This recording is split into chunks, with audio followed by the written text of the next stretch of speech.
Yesterday morning, Robert Jenrick stood at a podium and described in cinematic detail a taxman standing in your dead mother's bedroom, pricing up her engagement ring, totting up the coats in her wardrobe, and itemising her life so the Treasury can take its cut. There will be no threshold, no allowance, just the wedding ring tax, the sofa tax, the telly tax. It was vivid and emotional, and to be fair, some of it was quite well written. There's just one small problem with it, and it's a big one. The tax he spent 40 minutes fighting doesn't actually exist. Nobody's proposed it. Downing Street has already ruled it out before he even opened his mouth. And while Jenrick was heroically battling his imaginary tax, 4 separate journalists asked him about £1.5 million of very real money that flowed into reform through the convicted fraudster's mum, and he refused to answer every single one of them. So let's see Jenrick get rattled, because the dodges get funnier each time. So on Wednesday, Andy Burnham launched his social care plan, a review into the National Care Service, workforce reform, cross-party talks were being placed. He didn't invite reform to those talks, which they're furious about. So the Prime Minister invites the leaders of the Conservative and Liberal Democrats to sit down and talk about social care, but does not invite Reform UK. This is the political establishment, this is the Uniparty in action. Perhaps this is because of our total outright opposition to anything with regard to death taxes being on the table. We are completely opposed to that in every regard. My guess is that's the main reason we've been excluded. I mean, on one hand, they're really cross that they didn't get invited. On the other hand, they're calling everyone who did get invited the Uniparty. So I don't really know if they wanted to go or not. Either way, Burnham didn't rule out every conceivable tax, which is where this starts. Because back in 2010, as Health Secretary, Burnham did propose a 10% levy on estates to fund care. 15 years ago. When asked this week, Number 10 said there was no plans for it. So Reform had a choice: engage in the actual plan, or dust off a policy from when Gordon Brown was Prime Minister and stage a horror film about it. Guess which one they went with? Well, take a nurse. Take a nurse in Makerfield, who's worked her whole life in the NHS. She passes away. Maybe she passes away far too young, only a few years after retiring. She owns a house in Makerfield worth £200,000. She's not rich, but she worked hard and she saved for that home. She gets a lump sum of £100,000 on death from the NHS pension scheme. Under the current rules, none of that would be taxed. And I think we can all agree, quite right so. But under Andy Burnham's death tax, her children would have to pay £30,000 to the taxman. An official standing in your late mother's bedroom with a clipboard, pricing up her engagement ring, the brooch that you'd always admired and she said would be yours, that you'd carry to remember her. The taxman totting up her coats in her wardrobe, itemizing a life that's been characterized by work, thrift, prudence, love of family, so that the Treasury can take its cut. Now, notice what he's doing. That's £30,000 bill for the nurse's children. He's calculated it using 10% rate from a white paper older than TikTok, applied to a tax the government says that it isn't introducing. The no threshold, everything goes in mechanics, well, he just made them up too. There is no policy document, there are no rates, there's no bill. Jenrick has invented a tax, assigned it terms, costed it, and then bravely announced that Reform will scrap it. Which, credit is where credit due, is the easiest pledge in political history. But it was really well thought out. I mean, it even had a section. I mean, I'm not joking. It even had a section on all the unanswered questions. And then what of all the unanswered questions? Will farmers be exempted? Or will they face yet another attack? What of family businesses? We're surely not going to repeat all the angst for them that Rachel Reeves created last year. Robert, the questions are unanswered because you're the only one that's asking them. And it's about a thing that you've invented. Here's where it gets properly cheeky, though. It's a tax that the public has rejected, not once, Not twice, but 4 separate times. Yet still Andy Burnham seems to return to it.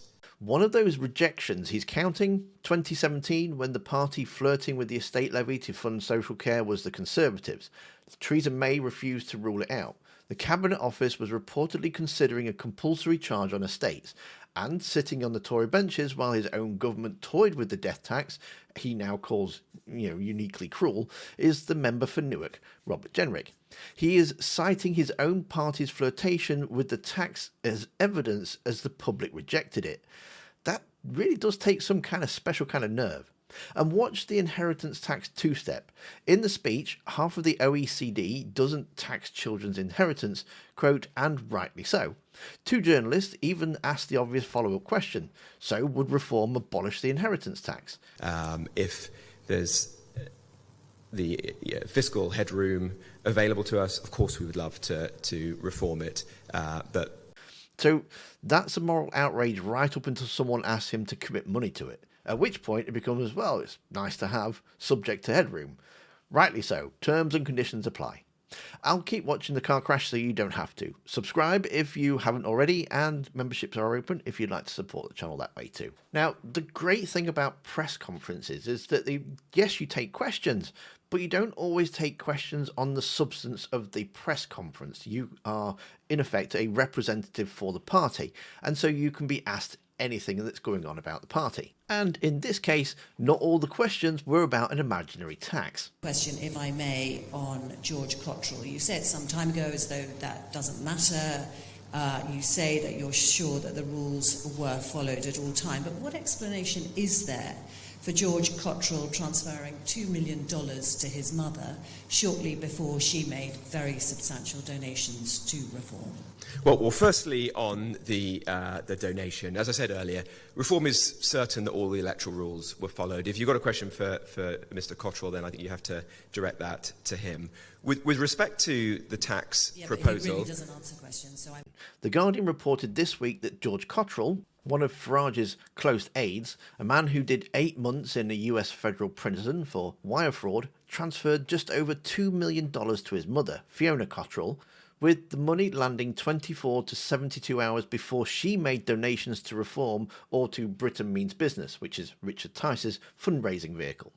The money reportedly came through a US crypto exchanges. The Met's been investigating donations to Reform since February and after a referral from the Electoral Commission.